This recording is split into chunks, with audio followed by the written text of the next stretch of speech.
member. It's great to see the association continuing to thrive and build community for the professional marketing community. It was founded like about 11 years ago. So great to see it still going, and the current board making things happen and deliver value to the community. So I'm happy to be here. As Babu mentioned, I'm going to be talking about performance marketing, specifically from a digital marketing perspective. A lot of companies are trying to bolster their in-house capabilities, do more digital marketing in-house. So I'm going to be presenting a model to help those do a better and more effective job of their digital marketing, specifically from a performance perspective. But before I dive into things, I just want to let people know there's a door prize today. And I'm giving away a Google Nest Mini, courtesy of my relationship with Spotify. Don't worry, I don't have a podcast to promote or anything like that. I got this free from Spotify. So I just like Spotify a lot, changed my life, gave me a lot of confidence, and my skin's really soft now. I don't know if that was all Spotify, but let's just go with it. So you don't have to send your business email to me in a private chat. What we discussed is if you're attending this webinar, you're a registered attendee, we'll just do a random draw at the end, and I'll email the winner, and we'll make arrangements to, I'll have the Google Nest Mini delivered to you. So my gift to you actually from Spotify. So let's talk a bit about brand marketing versus performance marketing. And I just want to emphasize that I'm not pitting brand marketing against performance marketing, because I think any marketer worth their salt is going to be doing a combination of both. What I want to talk about, though, is the differences between the two, because they have different objectives and different purposes depending on your situation. So let's just provide a definition between the two so you understand where I'm coming from. So when it comes to brand marketing, basically we can summarize it as such. Brand marketing promotes the entirety of the brand using storytelling and the product services as proof points that supports the brand's promise. It's big picture, trying to develop an affinity for the brand itself so that you associate that affinity with all of its products and services. Performance marketing, on the other hand, is much more direct. Performance marketing promotes a specific offer to generate a user response, resulting in an immediate and measurable outcome for a product service. So, in years past, often traditional marketing would call this kind of like direct response. But in the digital realm, really, performance marketing is what marketers should be doing the most of. Brand marketing, can span traditional and online and out of home and experiential, whereas performance marketing is really built for digital. And it's about getting, pretty much immediate results, the stuff that's going to move the needle, the stuff your boss is always wondering about if things are working. So I just wanted to draw the distinction between those two. And as I said, the two have different purposes. Branding is really about communicating, whereas performance marketing is about accountability. If your boss is nagging you for results and wants to see specific outcomes, then, enlisting more of a performance marketing model should address those concerns. So when we look at a comparison between the two, between branding and performance marketing, branding is really about awareness. Performance marketing is about action. Branding is about visits and impressions. Performance is about clicks and conversions. Branding is about broad media, whereas performance marketing is really about tactical, targeted media. Branding, we have more soft metrics like brand recall, brand affinity, brand preference. Whereas on performance, we're looking at more hard metrics. Did we get inquiries? Did we get downloads? Did we get subscribers? And of course, branding is a lot more about long-term influence. and performance is generally more about short-term results, immediate campaign results that, you know, if I did this advertising campaign on Google, it led to these actual results within a month. So with that said, and that distinction made, let's talk about having a digital framework.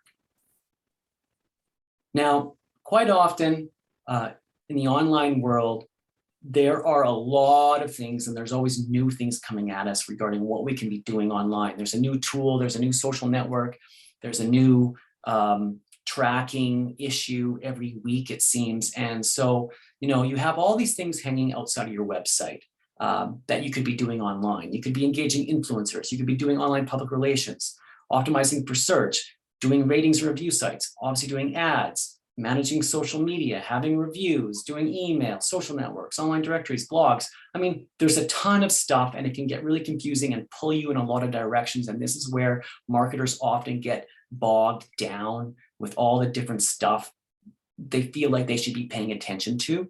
And you're going to be like, what the fun is this going to be to sort out? And it can be a bit overwhelming.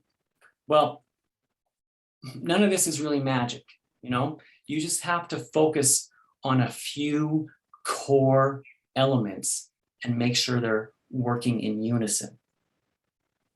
So the ideal situation as marketers, especially for performance marketing, is the top priority for marketers is really to generate leads.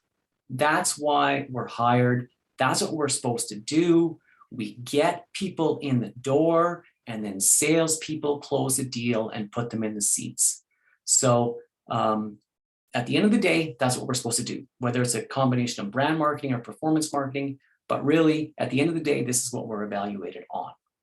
And that should always be our focus, and we should always remind ourselves of this. So when we look at a digital framework for the ideal purpose of generating leads, this is basically what it comes down to. It's 8 elements that we weren't working in unison, where we're paying equal attention to all of them. So at the very top is our offer when it comes to performance marketing. So your offer could be a white paper, it could be a webinar, it could be a coupon, it could be a special promotion. It's whatever you want people to take action on. You have to have a solid offer. What am I advertising them? And you're usually advertising something very specific.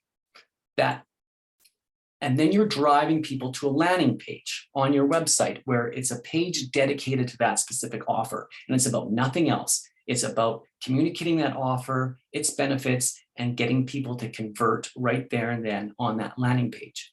And of course, you're going to support this with pay-per-click ads and display ads. And you're going to then also hopefully augment that with email, where you're emailing your existing list, or you're nurturing the leads you're getting with email automation and moving them further through the funnel and developing that relationship. You're going to be using content creation to also promote that offer. So you might be writing a blog, and at the end of that blog, you would have a call to action to that offer that goes to the landing page. And with social media, you're going to be using social media to amplify some of your content and also help amplify your offer. And finally, you're going to be using analytics to analyze things. All of this is working in unison, and you're driving traffic back to your website. That's ultimately where the conversions are going to happen. That's ultimately where you want people going. It always makes me sad when I see companies that, you know, put more emphasis on driving people to their social channels, because you do not own your social channels.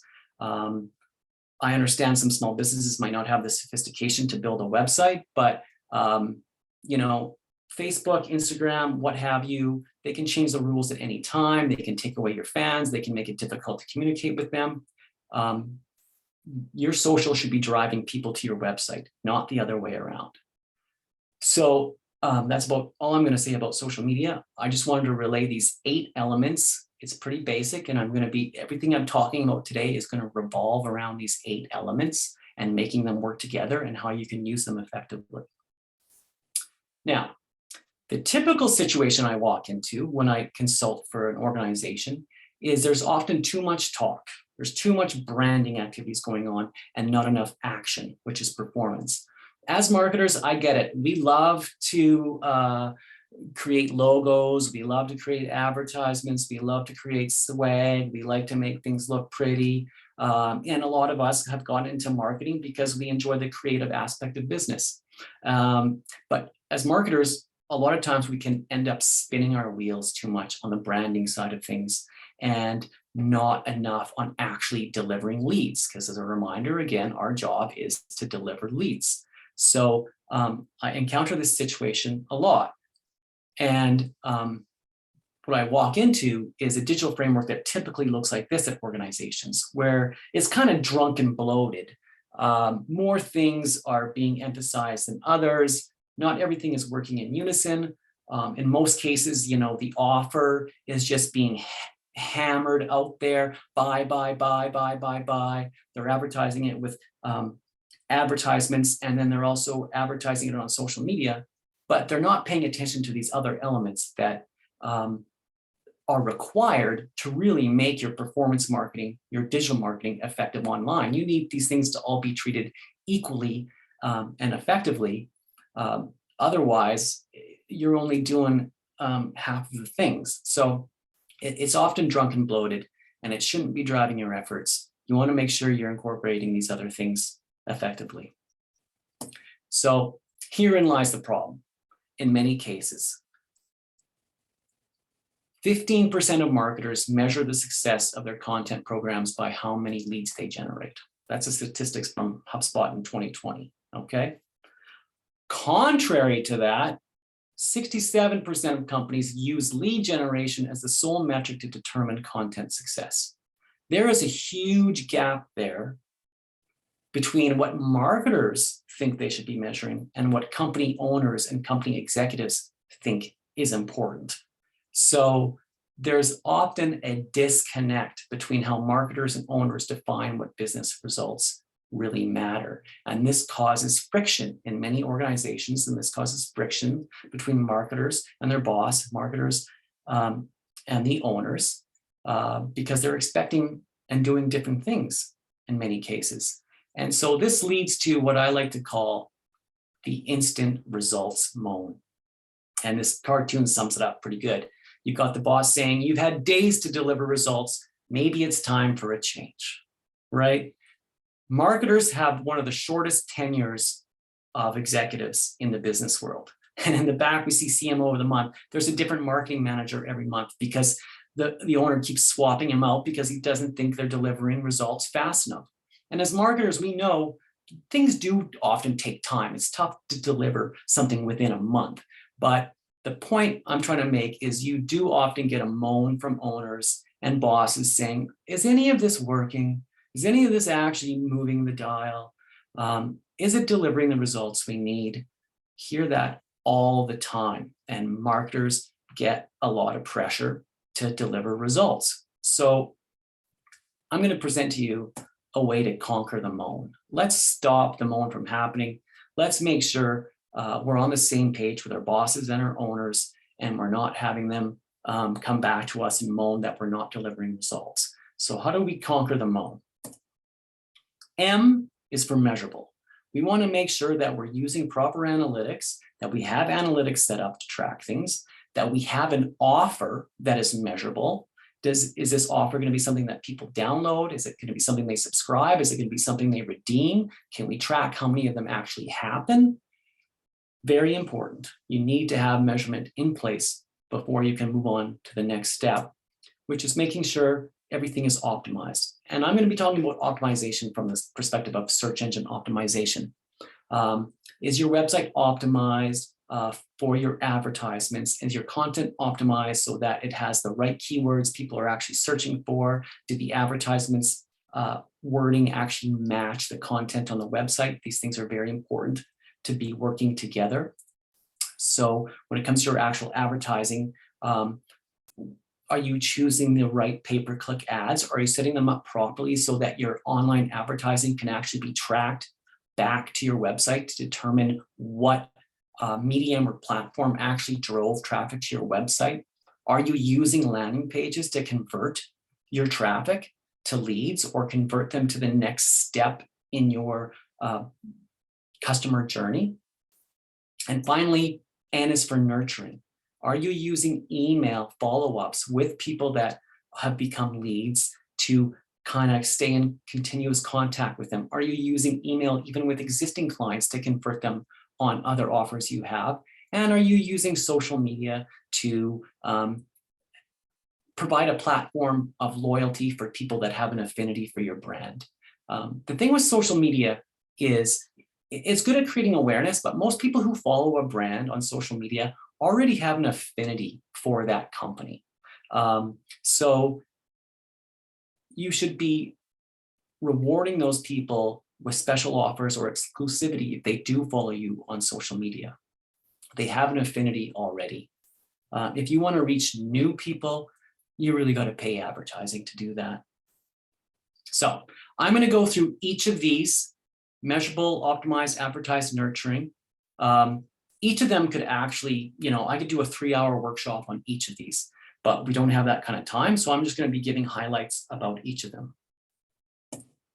So I'm going to be providing some performance tactics and tools for each of those elements. If you work at an agency, you may be familiar with some of these things I'm presenting. But if you're an in-house marketer at a company, I hope some of these are going to be helpful tools and maybe an enlightening to help you do your job better.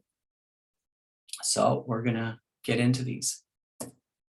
All right, measurable. So this is kind of technical, and I know a lot of marketers don't like getting too technical. I'm of the breed, but I'm a digital marketer, so you have to be kind of technical.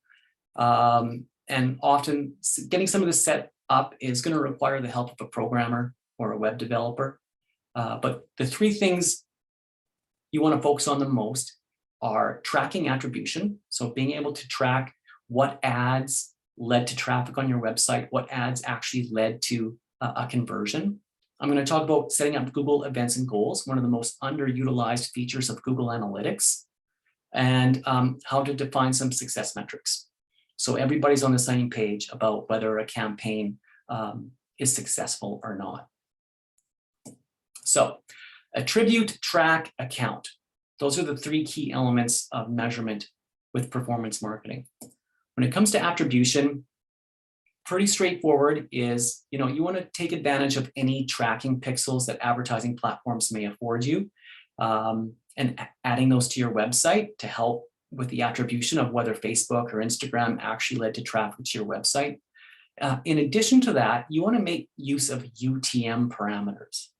And perhaps many of you know about UTM parameters, but for those of you who do not, UTM parameters are basically little variables you can attach to a URL that specifies where that URL came from. So you would develop a URL with, did this come from Google? Was it part of a cost per click campaign? And what campaign was associated with? You add these to the URL, you make that the URL of your advertisement, and then that stuff is imported into Google Analytics.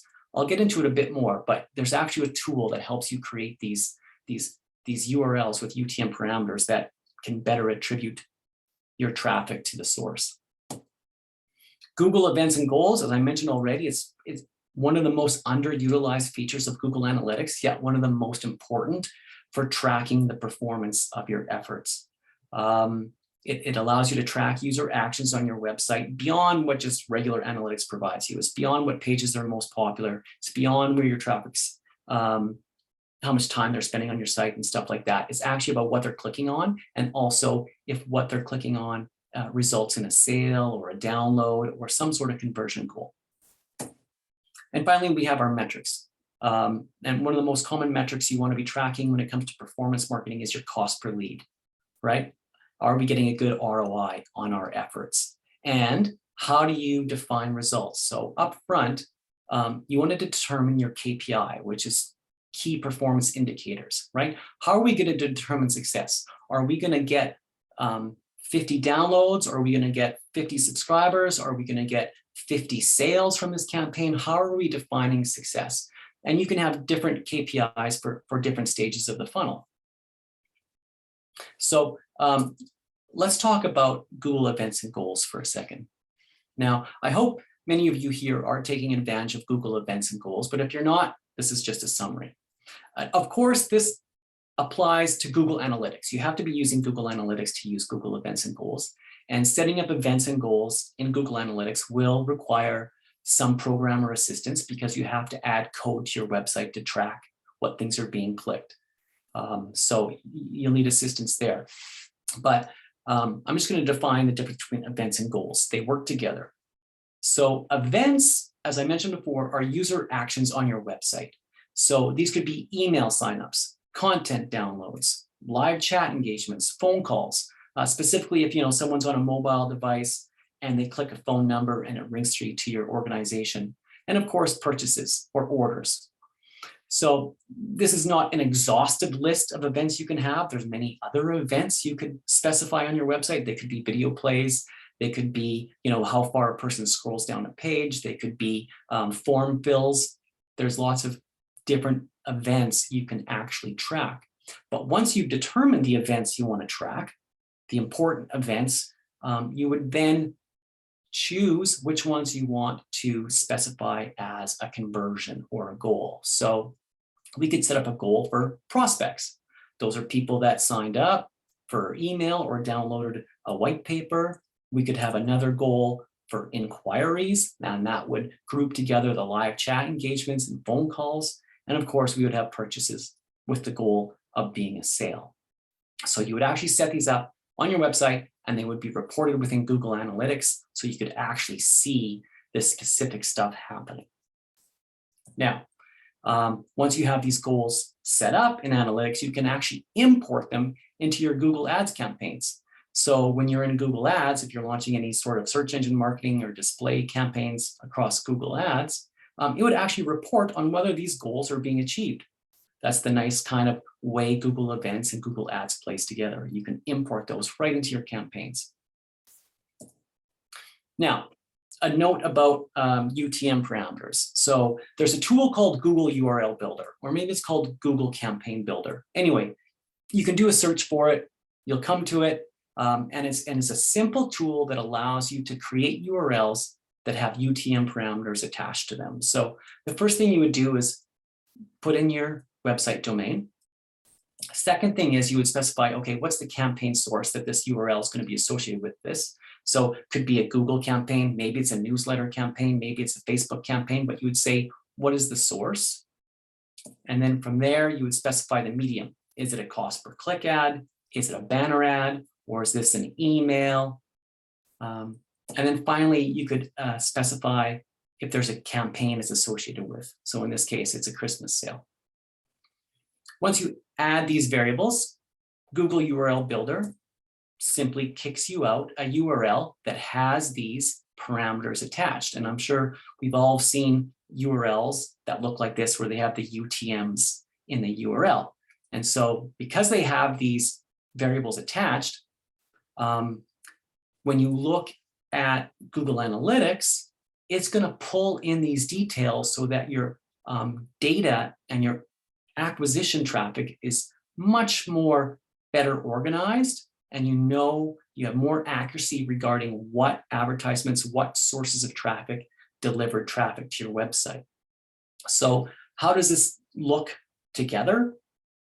Well, in Google Analytics, if you look at your acquisition report and the channels, this is an example when we use events, goals, and UTM parameters together. On the left-hand side, you have a nice organized list of your different sources of traffic. You got social, paid search, organic search, display advertising, and so on. So it's all nicely organized there because you are using UTM parameters. On the right-hand side, because we have conversions set up on our website, you can see what channel of traffic is delivering conversions. And you can see in this case, paid search has delivered us 6 conversions of people filling out the contact form. So nice and clean, easy to report on the success of your campaigns if you've done a good job of identifying the source of your traffic and having goals set up on your website. So you need to have the plumbing in place before you turn on the taps, because if you don't, there's going to be shit everywhere, right? Now, a point about cost per lead. I'm not going to dwell on this too much, but it's a pretty simple formula. Total cost of your digital campaign divided by the number of leads generated. That's your cost per lead. That's what your boss is looking at when it comes to, what's the return on investment of our search engine efforts, or our social media efforts, or our newsletter efforts. It's pretty simple calculation. Now, there are some average costs per lead by digital ad channels. If people are looking for some kind of benchmarks that they want to compare themselves against, I'm not going to say these are the be all and end all. Take them with a grain of salt. There's differences based on your industry. There's differences based on seasonality. There's a lot of factors at play. But if you want to just kind of get a general idea about the average cost per lead to compare yourself against, when we look at paid media, search engines deliver about $110 cost per lead. LinkedIn ads, display ads, and social media, so forth. You can see social media comes in low, but it's because it's cheaper than search engine marketing, but social media doesn't necessarily deliver the most qualified leads. You might get more, but they might be crappy. On the owned media side of things, your average cost per lead, content marketing comes in at $92, company webinars, $72, email marketing, $53, and the lowest cost is search optimization. And search optimization is lower because it's an ongoing thing. It's usually spread out over time, and it's just making content enhancements to your website. You're not actually paying for any media. So let's actually get into optimization. And just so everybody knows, I will provide a copy of this presentation to the participants. I'll send out a link where you can download it if you want to have this information for reference. When it comes to optimized, I'm going to talk specifically about search engine optimization and some key factors around that for making sure your website and your content is getting found by search engines and matches your advertisements. When it comes to search engine optimization, there's basically 3 pillars that you need to address on your website to be found in the eyes of Google and other search engines. The first pillar is authority. This is the quality of your content. Is it well written? Is it informative? Does your website and does your content get reputable backlinks? So are you getting linked to from other people that say, hey, go check this content out, it's good? Or and the important distinction to make here is reputable backlinks. Getting a link from the National Post is a lot more important than Uncle Wiener's backyard blog, right? Like, there's lots of people that say, oh, I get emails all the time saying, I'll get you so many backlinks from so many websites, right? That's usually just crap. They're just going to spam links to low quality websites. So earn your links from good quality websites. Those are really big indicators to search engines that your content is worthwhile. And of course, having unique expertise. If you're putting content out there that you can find in 1,000 other places, there's no reason for Google to index or pay attention to your website. For example, there are so many blog articles about the proper image dimensions for social media pictures, right? Thousands of those. You will not get ranked for that blog post. You have to try to be unique. And, contrary to popular belief, search engines do not index every single page on the internet. They are likely not indexing every page of your website right now. They're quite fussy. They're like, is this content unique, or is there 1,000 other pages like it already? A search engine may choose not to index your actual web page. So you may have written this great blog post, or you may have got this great product page post, but if it's not unique and there's 1,000 other pages like it, there's a chance that Google might not even show it at all. So keep that in mind. The next pillar is relevance, and that is how well your content matches what people are looking for. And are you using the appropriate keywords in your content? And are you using them judiciously, as every page unique and focusing on a specific product or service rather than mentioning the same things over and over on every page. You don't want to do that. And is your content descriptive and organized? So I'm just going to give an example here of relevance. And I worked with a forklift dealership a few years ago, and their industry terms, this is where a lot of companies stumble, is they have internal industry terms they use to describe things. There's certain types of forklifts that are called aerial work platforms. Like, who's ever going to say aerial work platform, right? But in layman's terms and in the industry, the lingo is boom lifts or scissor lifts. That's what people are searching for, not aerial work platforms. So a lot of work was put in to optimizing their content to make sure we were including terms like scissor lifts and boom lifts and not just sticking to our internal industry lingo. Know what people are looking for and present your content that way. It's not about what you want to say, it's about what people are searching. And finally, we have performance. And this is the technical programming side of things. Is search engines put a lot of emphasis on how well your website actually performs, how fast it loads. There's a thing called Website Core Vitals. You might want to Google this after to find out some of the key vital things that search engines like Google emphasize from a technical perspective. You want to make sure your website is properly coded. Do you have meta page descriptions? Are you using alt tags in your images to describe them? More importantly than ever is, how does your website perform on mobile devices? Google and other search engines are actually prioritizing the mobile experience more so than the desktop experience. So make sure things are working properly on mobile devices. And like I said, I could do a 3-hour workshop on search engine optimization. There are over 200 ranking factors. There's no silver bullet. If someone comes to you and say, I can guarantee you a first page result on Google, they're liars. There's too many factors at play. It's a long term approach. It's something that you have to stay on top of and continuously tweak. Things are always changing. Google's often changing their algorithm.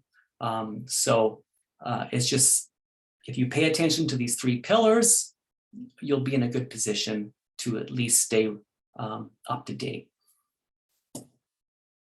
A tool that I like to use, it's a free tool. If you're not using this already, I encourage you to link it to your website, is Google Search Console.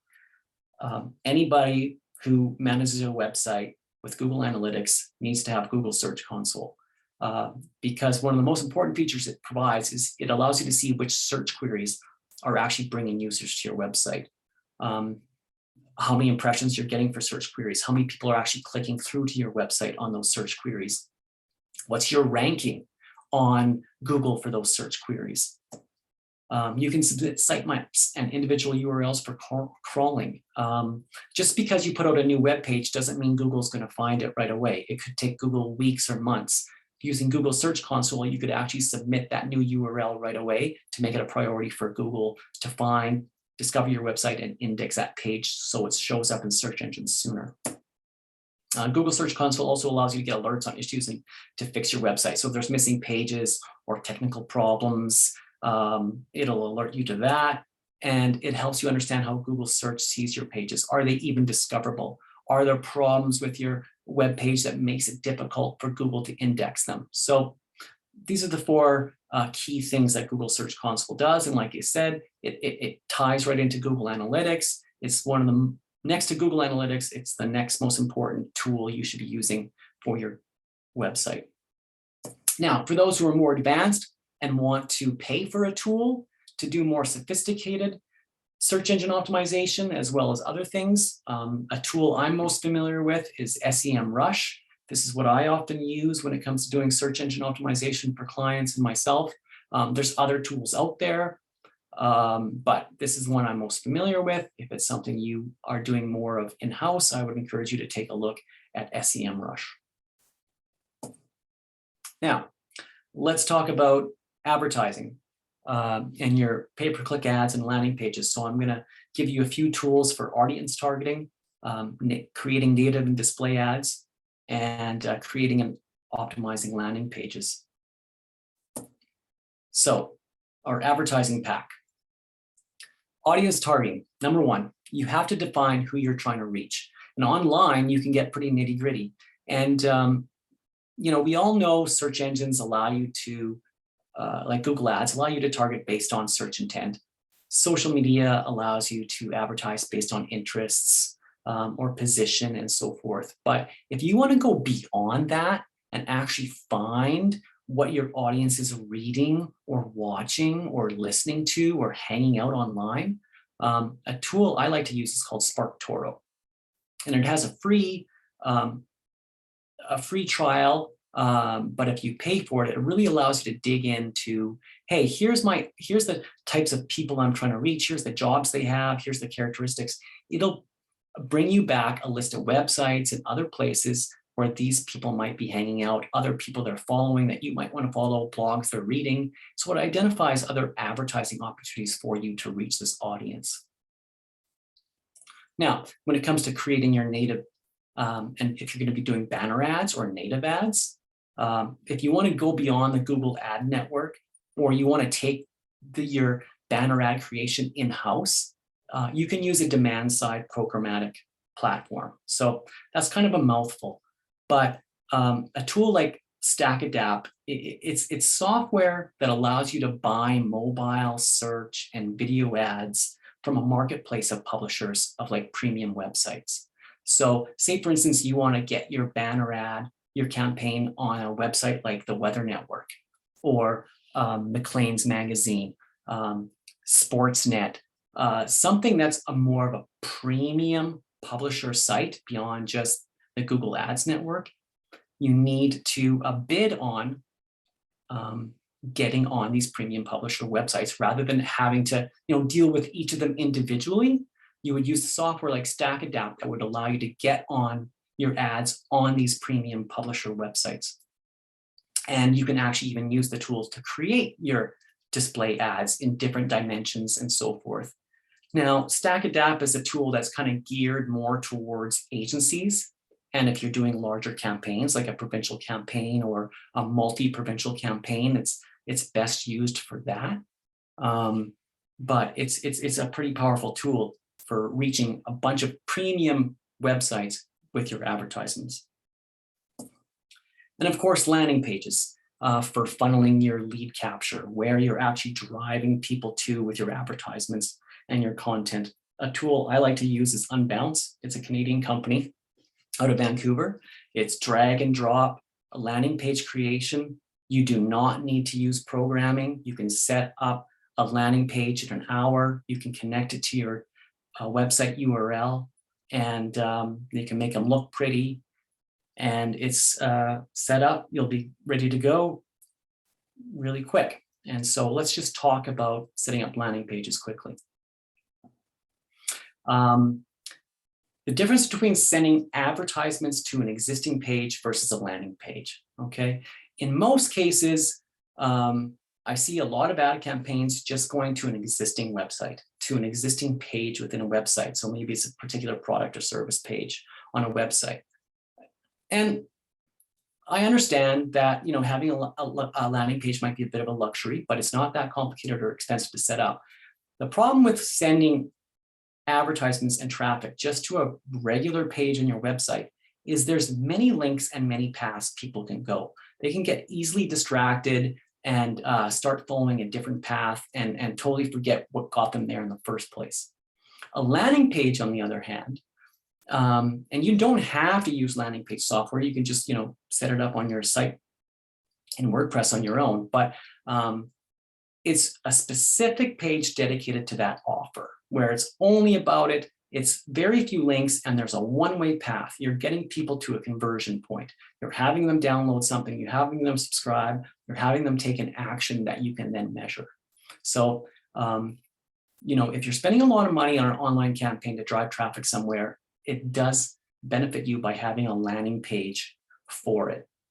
Now, in terms of features of an effective landing page, if you're doing an online campaign and driving people to a specific offer, as I mentioned before, a landing page is basically a one-way road. You want to strip out as much other navigation as possible. You don't want to distract people with other places they can go. You also want to have strong cover image or video. Video is even more important these days to explain things, a good explainer video. You would list a few benefits and teasers of what people are going to get from this offer. In this case, we're offering a Saskatchewan business startup checklist. You would have a simple call to action with a simple form, only a few fields. Where I see a lot of landing pages fall down is when people are asking for like 7 to 10 different pieces of information. You're not going to convert anybody with that. You only need like, in this case, 5, but I would even recommend doing less than that if possible. You want to make sure you convey trust and legitimacy. Who is behind this landing page? Because there is no other navigation, it's not easy to tell who owns this. So make sure you say a little something about yourself and your legitimacy. And if possible, provide some social proof or a testimonial of somebody who's a customer already or someone who's taken advantage of this offer. So just a few best practices about setting up a landing page.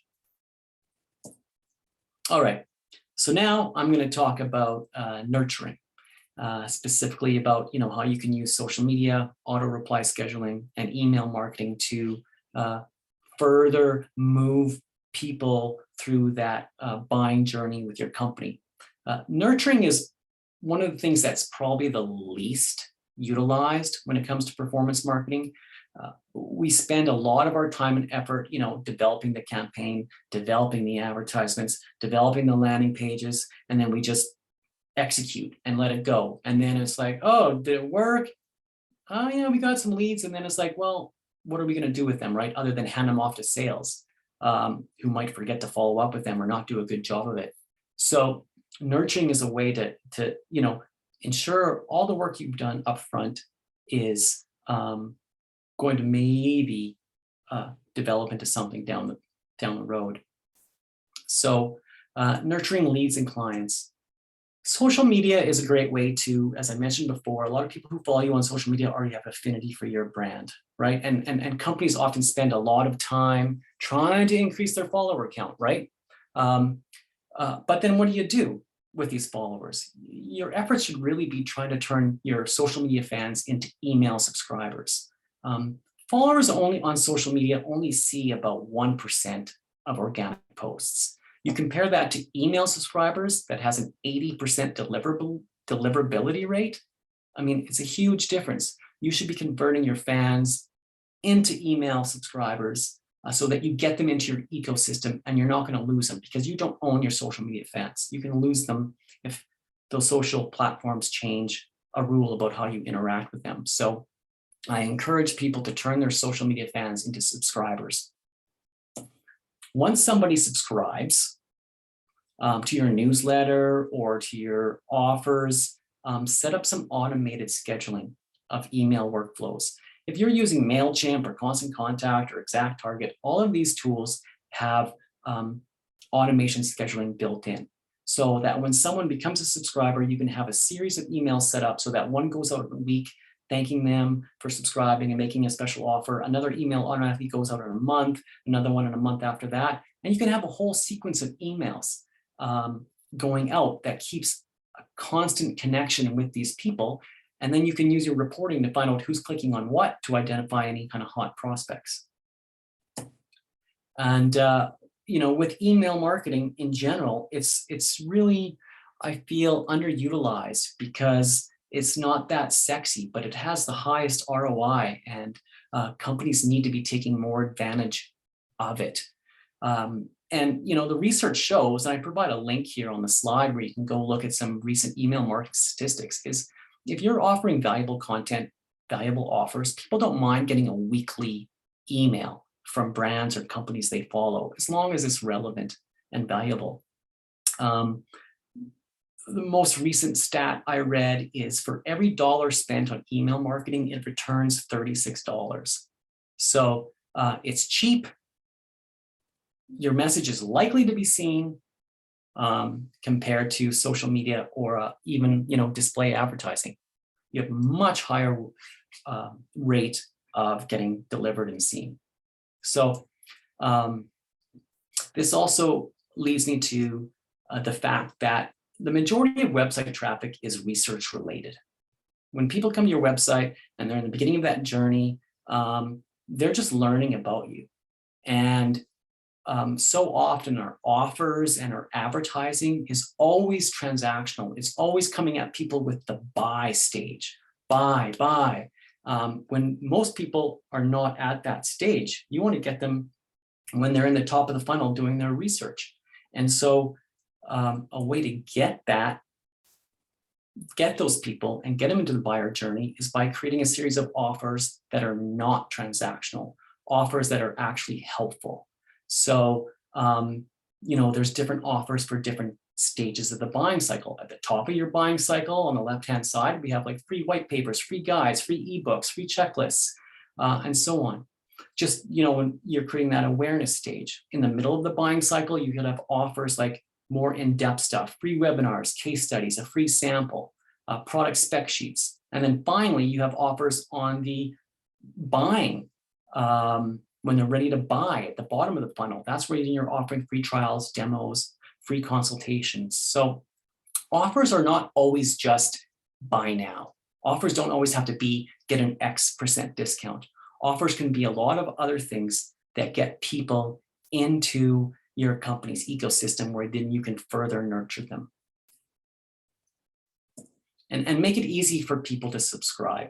Make it easy to get your offers. I already talked about landing page best practices, but if you're going to offer something, just don't require too much, because it's a long-term approach where you can nurture these leads and stay in constant or frequent contact with them to build that relationship. The first thing you need to do, though, is you need them to at least convert on something. You need them to take action on something.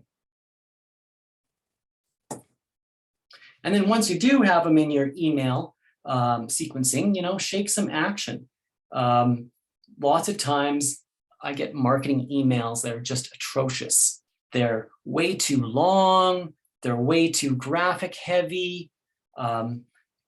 There are some best practices to sending emails. And the thing you need to keep in mind and remind yourselves of is only 11% of people fully read a marketing email, right? People are skimming these things.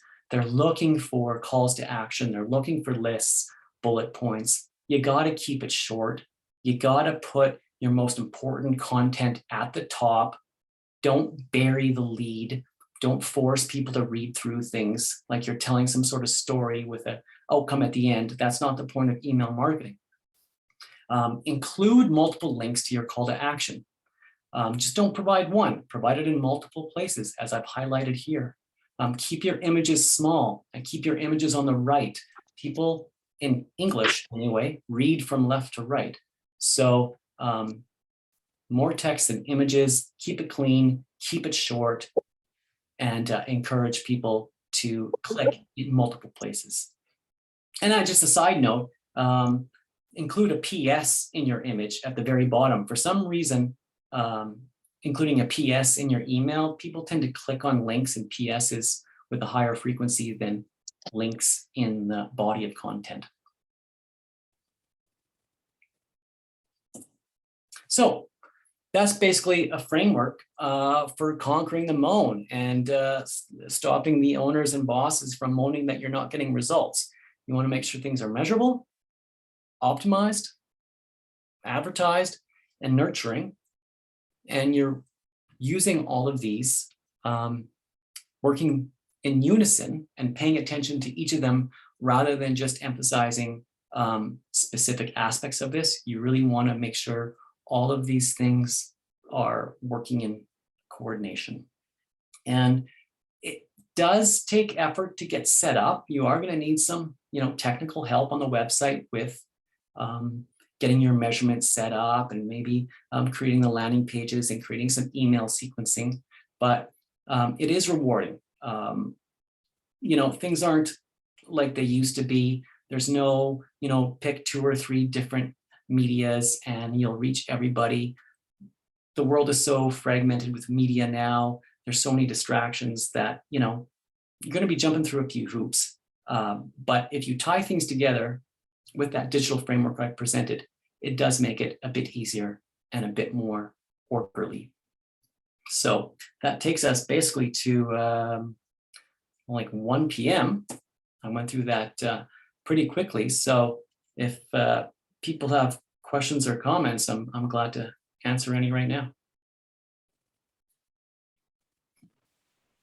Sure, I think that was very insightful, and let's hear some questions and comments maybe from the audience.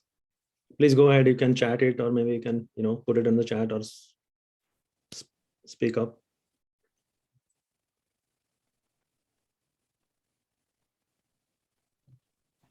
Hi, Joanne here. I have a question for Harley.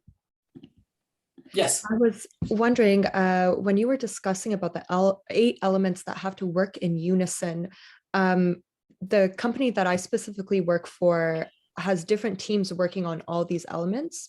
So is there a certain strategy that you can offer or any advice on how we can all be on the same page and make sure that all the elements are working in unison with the same force as any of the other elements in the circle? Yeah, that is a challenge for sure.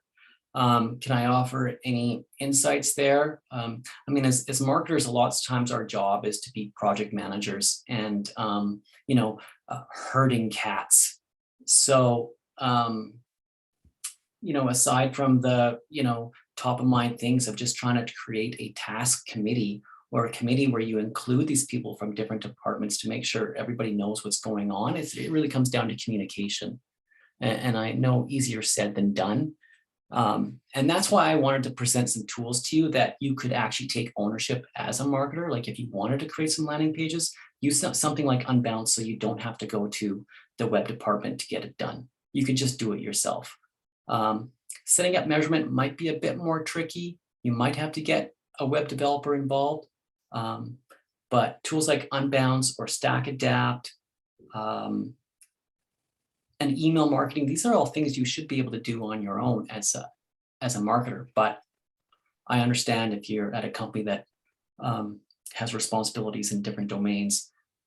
I just encourage people to take as much ownership as they can of these things themselves without having to rely on others. But if you do have to rely on others, it's just making sure there's good lines of communication, trying to set up a meeting to ensure the left hand knows what the right hand is doing. That's awesome. Thank you, Harley.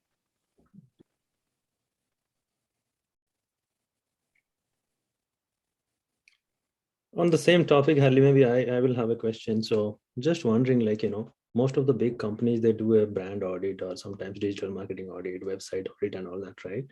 But taking this concept of your digital marketing, performance marketing, especially, do brands do an audit on their digital marketing department? It's not to find fault in anybody, but just to, close those gaps if they find something and how to improvise the strategy. And do you see that coming up as a big trend where most of the companies will be open to do this kind of audits? So I'm not quite sure I understand the question. Could you just repeat like it? The digital marketing, let's say we have an organization who has an internal marketing team who is taking care of their digital marketing and performance marketing, for example, right? And going forward, whatever they think is the best, they are putting up in the strategy. Now let's say in every year or 6 months, should they also be doing a kind of audit on their marketing strategy, on their digital or performance marketing strategy, not to find faults, but also to at least see where they're heading? And if there is any gap, as a consultant, you can obviously fill in those gaps, saying that, okay, marketing strategy is great, but you are not touching all the points, for example. Yes. And that not many brands are doing today, unless these are like multinational brands, big brands who are doing actually brand audit. How do you see that being accepted in the market or going forward as a trend? Well, I mean, it's a good idea if you can to do an audit every once in a while of what's going on. Often when I work with companies, that's like something I'll provide, right? Is I'll look at what they are doing and try to identify the gaps of where things can be improved or helped.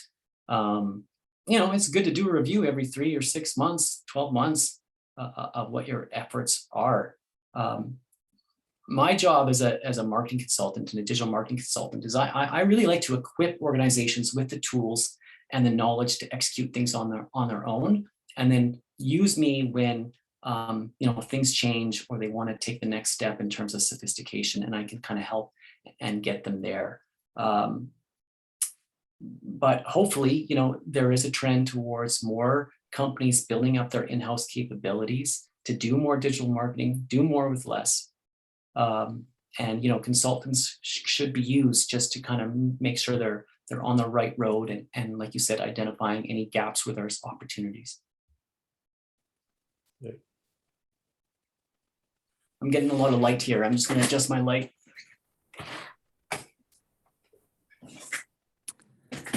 Hey, Harley, I have a question if I could.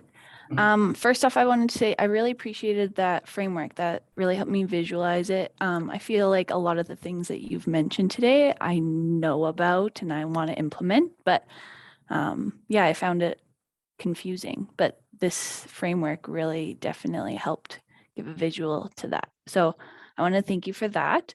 My question though, so like I said, I feel like I've heard these tools, I hear about all these buzzwords, but I've noticed where there's a bottleneck is like my lack of time and my lack of knowledge and action on them. So I was wondering if you had any tips on that, like how do I carry out this now that I have the knowledge? Where do I go next? Mm-hmm. Well, I mean, once you go through this process once, you have the model in place, and it makes it easier for subsequent efforts or subsequent campaigns. Like I said, there is a bit of effort. There are a few hoops you have to jump through at first, but once you do it once, it's going to be repeatable. It's going to be easier. So in terms of the steps you would take to implement this, I'd follow this framework and start with analyze. Make sure you have your analytics plumbing in place. To make sure you have events and goals set up on your website, because those are going to be something you always have going forward. So you could track what people are clicking on and where people are converting. So I would emphasize getting your measurements set up first. If you have the luxury of landing pages, or you don't want to deal with your web development department, I would encourage you, setting up a landing page for a specific campaign, playing around with something like Unbounce. Email, I would emphasize creating some sort of email sequencing for leads you get. Right. And so those are the three areas I would emphasize the most: is your analytics, the landing page, your website where you're driving people to and whether that needs to be optimized, and ensuring you're implementing an email marketing program. Awesome. Thank you so much. Hi, Harley. I also have another question here too.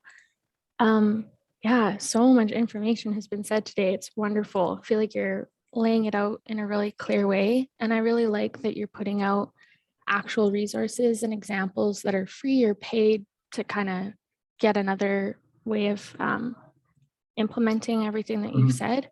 So one thing that like I work at a tech company and we target B2B mainly. That's our focus right now. We have many different products. And one thing that we're struggling with is getting a full rounded understanding of who our target audience is in the lens of how they operate when they're in business, not necessarily who they are as a person outside of that. So I know in your advertising section, you talked about SparkToro, where is that looking at what they're reading online when they're at work, or would that mainly be them in their downtime? Or do you have any other examples of places to go that you can understand kind of like what people's preferred method of communication is, or where else they kind of look for things to help them relate it to their work? Yeah, well, I think SparkToro, it's both professional and business, but I mean, you would kind of put in the characteristics of the type of person you're trying to reach. Like you could say specific industries, right? And it'll actually come back with, particular newsletters or websites or podcasts, even social media influencers that these people might be following, right? So that then you can follow them too.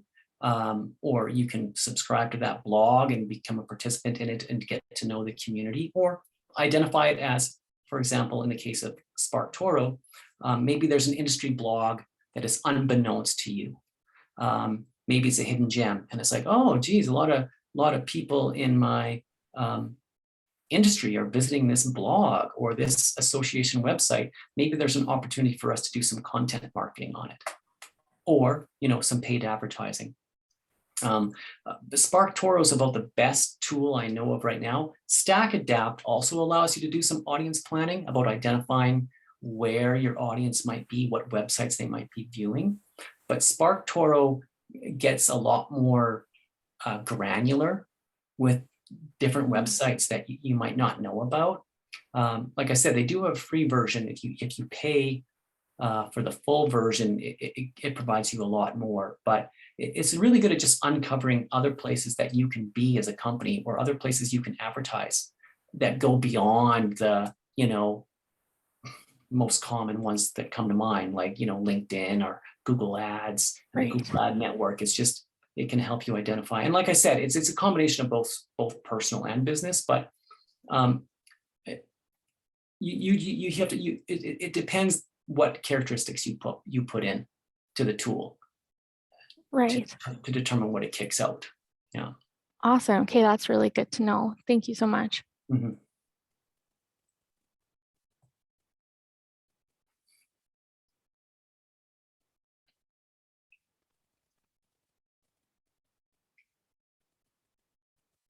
Any other questions?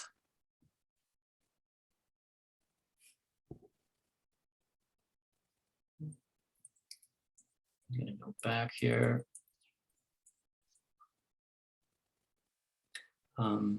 So yeah, again, you want to just make sure things are measurable, optimized, advertised, nurturing. If there's no more questions, or maybe something comes up. Oh, I just did get one last question here. Someone asked me, what do you think about social media applying Jeff Walker's launch strategy? I'm not familiar with that. So I'm not quite sure what that means. Sorry, I can't help you out. Unless you want to take yourself off mute and explain further. Mauricio?